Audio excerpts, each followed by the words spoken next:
السلام علیکم دوستوں، آج ہم بات کریں گے ایک ایسی کتاب کی جو امریکی ادب کی سب سے اہم کتابوں میں شمار ہوتی ہے۔ یہ کتاب شیرلوڈ اینڈرسن نے سن 1919 میں لکھی تھی۔ یہ کوئی ایک لمبی کہانی نہیں بلکہ 22 چھوٹی چھوٹی کہانیوں کا مجموعہ ہے جو ایک چھوٹے سے امریکی قصبے وائنسبرگ میں رہنے والے لوگوں کی زندگیوں کے بارے میں ہے۔ یہ قصبہ تقریباً 1900 کے آس پاس کا ہے، جہاں لوگ باہر سے تو خوش نظر آتے ہیں لیکن اندر سے بہت تنہا، پریشان اور اپنے خوابوں سے دور ہیں۔ اس کتاب کا مرکزی کردار ایک نوجوان لڑکا جارج ہے جو اس قصبے وائنسبرگ کی ایک اخبار میں کام کرتا ہے اور لوگوں کی کہانیاں سنتا ہے۔ یہ کتاب دراصل جارج کی آنکھوں سے دیکھی گئی ان لوگوں کی اندرونی کہانی ہے۔ اب آئیے دیکھتے ہیں کہ اس قصبے میں کیا کیا ہوتا ہے۔ یہ کتاب دا گروٹیسک یعنی عجیب و غریب لوگوں کی کتاب کے ایک چیپٹر سے شروع ہوتی ہے۔ مصنف کہتے ہیں کہ ہر انسان کے پاس ایک سچ ہوتا ہے، لیکن جب وہ اس سچ کو بہت سختی سے پکڑ لیتا ہے تو وہ گروٹیسک یعنی عجیب اور مست شدہ ہو جاتا ہے۔ اس قصبے کے تقریباً سب لوگ ایسے ہی ہیں، اپنے ایک سچ یا ایک خوف میں پھنسے ہوئے۔ اس قصبے کے لوگ بظاہر پرسکون، خاموش، لیکن اس خاموشی کے اندر انسانوں کے دل چیخ رہے ہیں۔ یہ کہانی کسی ایک ہیرو کی نہیں، یہ کہانی ہے ٹوٹے ہوئے انسانوں کی۔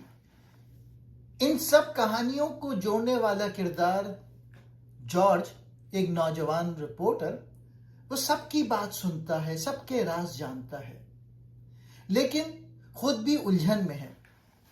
قصبے کے تمام عجیب لوگ جارج کے پاس آتے ہیں، اسے اپنی کہانیاں سناتے ہیں اور اپنا دکھ بانٹتے ہیں۔ جارج ان کے لیے ایک امید کی کرن ہے، وہ ایک ایسا کان ہے جو ان کی خاموشی کو سن سکتا ہے۔ ہر کردار اپنے ہجوم میں اکیلا ہے، وہ بولنا چاہتا ہے لیکن کوئی سمجھنے والا نہیں۔ لوگ بات تو کرتے ہیں پر اپنی بات سمجھا نہیں پاتے۔ یہاں کے لوگ اپنے ٹوٹے ہوئے خوابوں کی کرچیوں پر جی رہے ہیں۔ اس کتاب کا بڑا پیغام تنہائی ہے۔ وائنبرگ کے کردار ایک دوسرے کے ساتھ رہتے ہیں لیکن ان کے درمیان ناپید دیواریں ہیں۔ انسان اپنی ذات کے خول میں قید ہے۔ ہم سب ایک دوسرے کو جانتے تو ہیں لیکن پہچانتے نہیں۔ مصنف ہمیں یہ احساس دلاتا ہے کہ ہر انسان کے اندر ایک چھپا ہوا دکھ ہے جسے سننے والا کوئی نہیں۔ جارج اس کتاب کا وہ کردار ہے جو لوگوں کی بات سنتا ہے۔ یہاں سے ہمیں پیغام ملتا ہے کہ ایمپیتھی یا ہمدردی کیا ہے۔ کبھی کبھی کسی کو نصیحت کی ضرورت نہیں ہوتی، صرف ایک ایسے انسان کی ضرورت ہوتی ہے جو اسے بغیر کسی فیصلے یا ججمنٹ کے سن سکے۔ جارج ان ٹوٹے ہوئے لوگوں کے لیے ایک سہارا بنتا ہے کیونکہ وہ ان کو خاموشی سے سنتا ہے۔ اب ملیے ونگ سے۔ یہ کتاب کا سب سے زیادہ جذباتی کردار ہے۔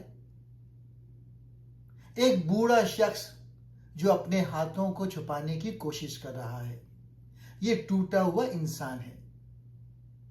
اس کے ہاتھ ہر وقت بے چینی سے حرکت کرتے رہتے ہیں۔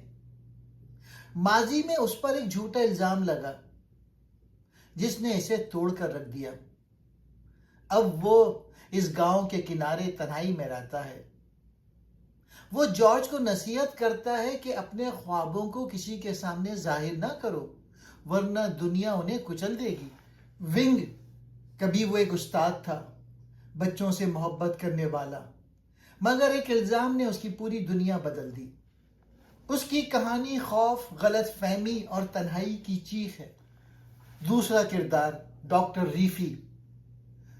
یہ ایک بوڑھا ڈاکٹر ہے، ایک دانا انسان جو سچ جانتا ہے مگر کسی کو سمجھا نہیں سکتا۔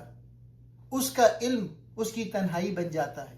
یہ ایک عجیب و غریب ڈاکٹر ہے جو چھوٹے کاغذوں پر اپنے خیالات لکھتا ہے، ان کی گولیاں بناتا ہے اور پھر انہیں پھینک دیتا ہے۔ ڈاکٹر اپنی کلینک میں بیٹھا کھڑکی سے باہر دیکھ رہا ہے۔ وہ ایک ایسا شخص ہے جو لوگوں کے اندر چھپے زخم دیکھ سکتا ہے۔ وہ سچ بولتا ہے، وہ سچ جو لوگ سننا نہیں چاہتے۔ اسی لیے وہ قصبے میں تنہا ہے۔ اس کا واحد دوست جارج ہے، کیونکہ جارج سنتا ہے، سمجھتا ہے اور فیصلہ نہیں کرتا۔ ڈاکٹر کو سچ بولنے کی بیماری ہے۔ ڈاکٹر کی کہانی دماغی تنہائی کی ہے۔ تیسرا کردار، ماں ایلزبتھ۔ جارج کی ماں ایلزبتھ ایک عورت جس کے خواب مر چکے ہیں۔ وہ چاہتی ہے جارج وہ بنے جو وہ خود نہ بن سکی، لیکن وہ خود اپنی خاموش قربانی میں گھل جاتی ہے۔ جارج کی ایک بیمار ماں جو کھڑکی سے باہر اسٹیشن کو دیکھ رہی ہے۔ جارج کی ماں وہ ایک ہوٹل کی مالکن ہے، لیکن خود اس ہوٹل کے ایک کمرے میں قید ہے۔ وہ اپنی جوانی کی ہمت ہار چکی ہے، لیکن وہ چاہتی ہے کہ اس کا بیٹا جارج وہ سب حاصل کرے جو وہ نہ کر سکی۔ وہ جارج کی آزادی کو اپنی آزادی سمجھتی ہے۔ اس کا کردار ایک ایسی ممتا کی عکاسی کرتا ہے جو خود مٹ کر اپنے بچے کو جینا سکھاتی ہے۔ وہ مرتے دم تک اپنے خواب زندہ رکھتی ہے۔ ایک اور کردار، کیٹ، خوابوں کی استاد، ایک استانی جو شدت جذبات سے کچھ سمجھا رہی ہے۔ کیٹ جارج کی سابقہ ٹیچر ہے۔ وہ ان چند لوگوں میں سے ہے جو جارج کے اندر چھپے ہوئے فنکار کو پہچانتی ہے۔ وہ جارج کو سکھاتی ہے کہ زندگی کو سطحی طور پہ مت دیکھو، بلکہ اس کی گہرائی میں اترو۔ وہ خود بہت تنہا ہے، لیکن جارج کے لیے ایک مشعل راہ بنتی ہے۔ ایک اور کردار، ٹام فاسٹر، ایک کم عمر لڑکا دریا کے کنارے بیٹھا ہوا ہے۔ ٹام ایک ایسا لڑکا ہے جس کی معصومیت اسے دوسرے لوگوں سے الگ کرتی ہے۔ وہ دنیا کو ایک نرم زاویے سے دیکھتا ہے، مگر دنیا اسے سختی سے دیکھتی ہے۔ اس کی کہانی بڑھتی عمر کے درد اور سادگی کی خوبصورتی ہے۔ ایک اور کردار، لوئس، محبت کی بھوک، ایک نوجوان لڑکی آئینے میں خود کو دیکھتی ہوئی، آنکھوں میں اداسی۔ لوئس ایک ایسی لڑکی ہے جو محبت چاہتی ہے، قبولیت چاہتی ہے، مگر اسے صرف تنہائی ملتی ہے۔ اس کی کہانی اس خاموش بھوک کی ہے جو انسان کو اندر سے کھا جاتی ہے۔ ایک اور کردار، واش، ایک نفرت انگیز آدمی جو عورتوں سے نفرت کرتا ہے کیونکہ اس کی بیوی نے اسے دھوکہ دیا تھا۔ دوستوں، یہ تمام کردار ہمیں ایک ہی سبق دیتے ہیں۔ ہر انسان کے اندر ایک کہانی ہے جو سنائی جانے کی منتظر ہے۔ یہ لوگ عجیب نہیں ہیں، بس یہ حالات کے ستائے ہوئے ہیں۔ اس گاؤں میں کوئی مکمل انسان نہیں۔ ہر کوئی خواہش میں قید ہے، خوف میں مبتلا ہے، سماج سے کٹا ہوا ہے۔ یہ سب زندہ لاشیں نہیں بلکہ خاموش انسان ہیں۔ اس گاؤں کے لوگ خیالی نہیں ہیں، وہ ہم ہیں، ہمارے ارد گرد کے لوگ ہیں، اور شاید ہم خود ہیں۔ آخر کار جارج قصبہ چھوڑ دیتا ہے۔ ٹرین روانہ ہوتی ہے، لوگ پیچھے رہ جاتے ہیں۔ جارج سوچتا ہے ان سب کہانیوں کے بارے میں جو وہ سن چکا ہے۔ اب وہ جانتا ہے انسان کا سب سے بڑا دکھ اکیلے ہونا ہے۔ کبھی آپ نے غور کیا ہے، لوگ ایک ہی شہر میں رہتے ہیں لیکن ایک دوسرے سے کتنے دور ہوتے ہیں۔ یہ ناول بتاتا ہے ہر انسان خواب لے کر پیدا ہوتا ہے، لیکن معاشرہ اکثر ان خوابوں کو دفن کر دیتا ہے اور انسان خود سے بیگانہ ہو جاتا ہے۔ یہاں کوئی ولن نہیں، صرف حالات ہیں، غلط فہمیاں ہیں اور خوف ہے۔ یہ کہانی ہمیں آئینہ دکھاتی ہے۔ ہم خود ایک دوسرے کو تنہا کرتے ہیں۔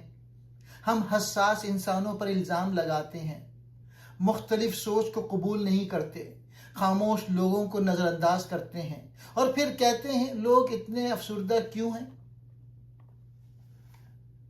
مصنف کہنا چاہتے ہیں انسان کو انسان رہنے دو، نہ اسے خیال کا قیدی بناؤ، نہ خاموشی کی قبر میں اتارو۔ اسلام انسان کو صرف جسم نہیں بلکہ روح، عقل اور اخلاق کا مجموعہ سمجھتا ہے۔ اس گاؤں کے کردار اس وقت ٹوٹتے ہیں جب وہ روحانی توازن کھو دیتے ہیں۔